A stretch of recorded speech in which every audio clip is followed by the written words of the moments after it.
How's it going, everyone, and welcome back to Lorbeck for another episode of our Friday drives. Now, the last one you would have seen me do was also in a Ferrari, but this week we're going to be driving the 2020 Ferrari Roma.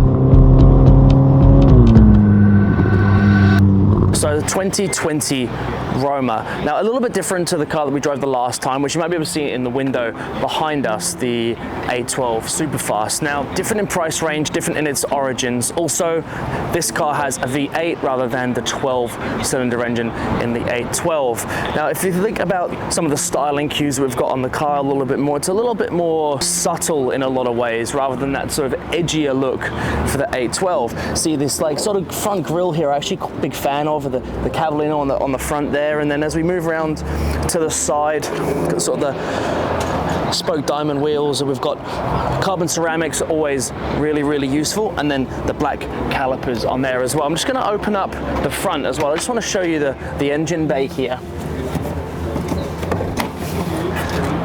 I'm going to open this up and have a little look. So as we come into here, open up that engine bay as wide as we can, you can see that Ferrari 3.9 litre V8 engine. It's a beautiful thing. It's a little bit enclosed around the sides here, but no, I think it's cool. We've got the chassis number in there and a few other little details, and these things just hum the whole way as you're driving them. I drove it even just around the corner here, and it's such a beautiful engine. I've been lucky enough again to drive the Roma a few times over the years, and I'm always very impressed with them. More so not just about their driving ability, but also for the luxury that they have inside them, which we're going to get into now. So I wanted to talk about the interior in a bit of detail here, because Ferrari took a massive step in the way that they hold their performance cars with the luxury that you have inside them. Now, a lot of vehicles prior to certain models are a little bit analog, and that's a really enjoyable feature, but at the same time, as time goes on, we want certain things. You think about the wheel, even the Manettino here, as I change between settings, it's just been updated. You know, the start-stop on here is a sort of haptic feel. The dash, the rear and front camera in this car is extremely clear. I've been very impressed with that. And then, you know, which isn't very typically Ferrari, we've got a couple of screens in here as well. So we've got the main screen where we can grab our audio, we can grab whatever we need, our sat nav as well, which I think for a car like this, which is not necessarily a performance vehicle, it's more of a luxury comfort vehicle for Ferrari, that's really important. And then this is really cool, I like this. So on the driver's and the passenger side, you get as much detail in here as possible, so you can see we're in the warm-up phase of the vehicle because it's not been on for that long, and then we can dictate what we want, and this can control everything here. So as the driver isn't actually distracted, the passenger can do it for them. I think that's a really cool feature, along with some of the little details, like, you know, the leather roof lining we've got here, this sort of red interior, and the embossment on the back of the seats. You can feel the stitching is really impressive. Now, this car is a 2+2 system. There's a little bit of space in the back. I could probably go closer if I was driving. You would be able to fit somebody in there, but it's perfect for bags and that sort of thing. Realistically, you're not holding a family in something like this.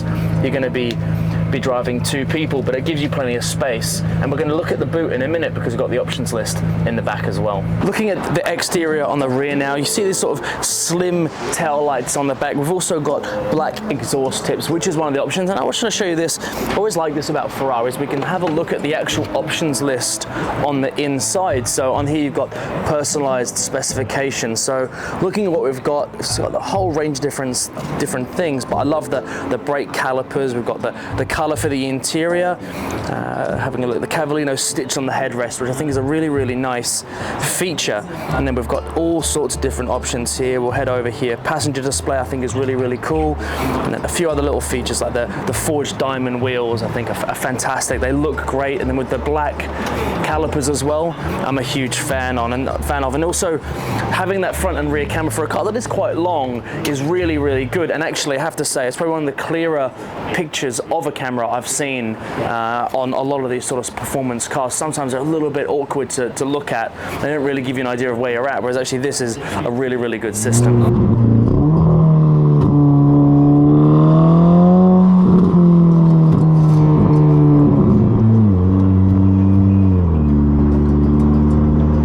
going to talk a little bit about the cars we're driving now, and we've been doing a few shots just beforehand, just so I can get a feel for the car and get a little understanding of what we're dealing with here. And in some ways it reminds me a lot of the 812, but in so many others, just a big group of boys, just massive stare over there. So I think that tells you enough of a tale of how good this thing does look. Doing a bit of driving, and in comparison to the 812, I just feel like it's just so much more comfortable. But that's exactly what I want from a Roma. You know, that's so much more of its purpose. I mean, when you put your foot down, you've still got 612 horsepower dealing with under that right foot.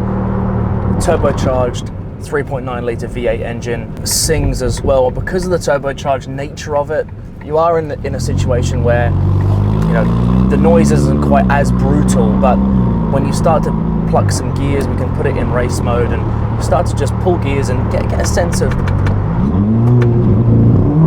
still hear that burble and sound kicking into gear, which I absolutely love. It's still so very Ferrari. I'm loving the updated technology in the car, I have to say, and just like the seamless nature of the way the car needs to be driven. Even in comparison to the 812, it's just a little bit more rough and ready, whereas this is just so smooth and seamless that I could just drive this all day long and I would not get uncomfortable. The seats are really comfortable, the driving position's fantastic, and going over a couple of speed bumps there, even in race mode, the car feels comfortable. And if I went into comfort even, you can just feel everything kind of smoothens out a little bit more. And we're going over some bumps and another set of speed bumps here. And as I go over it, I'm not going to slow down too much, just enough so we don't scrape the car, but it just deals with it so nicely. And that's something that's really impressed me with this car. It's typically Ferraris are that raw, the prancing horse. It gives you that power, that directability with everything, but it's stiff and ready to go at all times, whereas this is just seamless. It just feels like I could just do this all day long. Another little thing that I'm actually really enjoying is the updated dash on the front here. I've got my sat nav on the left hand side, I've got some of the car sort of data, if you will, on the right hand side, and then the usual sort of speedometer and all that sort of stuff. And I just think like the customizability of it, the fact that you've got the little piece on the side for the passenger as well, I think is really important, but also just the general upspec in technology is fantastic. It's such a pretty car. The Roma Blue, I think, is a really good pick. It's subtle, but it stands out at the same time. And I'm cruising along. I don't feel like I need to go fast. I don't need to have to try and work hard. Guy on the bike's also looking. I mean, it's standing out. You know, like sometimes you'll drive a few other manufacturers and people look, but they don't stare. Whereas I feel like people are staring at this thing and really going, "Wow!" You don't see many of those, and it's pretty impressive to see. As we head to a 60 zone, I'm in comfort, and I've just eased my foot on the throttle, and we're doing 60 k's in no time, and I have to let off. Now, the Roma also comes in a Spider. Now, we're in the coupe. I think my personal pick would be the Spider, because I think if you're going to drive a sports car, I quite like the idea of a convertible. But the coupe, just how enclosed you are, how tight in the cockpit you feel, with even enough space still for everybody involved, I think it's still fantastic. But I feel like I'd love the drop top experience. I mean, maybe it will take away a little bit from the boot space, but I think when you're in a situation, realistically, most people driving this aren't having more than two people in the car, are they? They're going to be having just one or two at most, and you can utilize the back seats essentially for the 2+2 as something to help with that. But I think the Spider would be a good option, but they don't do a performance model. So in comparison to the 812 Superfast, they have the Aperta, which is and the Competizione. So the Aperta is the drop top of the model, but then we've also got the Competizione, which is, of course, that performance model, which I mean, the 812 probably doesn't even need it, to be honest with you, but it's just another level. Whereas for this, its DNA is comfortability and style and luxury, and I think it delivers all of that in abundance. And that's one thing I'm really loving about it. Yes, the steering's direct. Yes, the application of the throttle, particularly when you're in race mode, is very crisp, but I don't need it to be able to go around a racetrack or to drive around country roads and be super aggressive. You know, it's actually not what it's for. You can get the best of both worlds with this. You get the comfortability that the car provides, but also you get that just enough sharpness in the experience of the drive and the aerodynamics and the suspension and the way that the car handles. It kind of just gives you both, and I think that's really, really important for a car like this, where it's still a Ferrari, its DNA is still very Ferrari, but it's that on that more comfort level, luxury, and that's something that I really, really love about it. No, it's never been the right time, like I was tempted to do the whole video do the same. Anyway, sorry. Okay, go.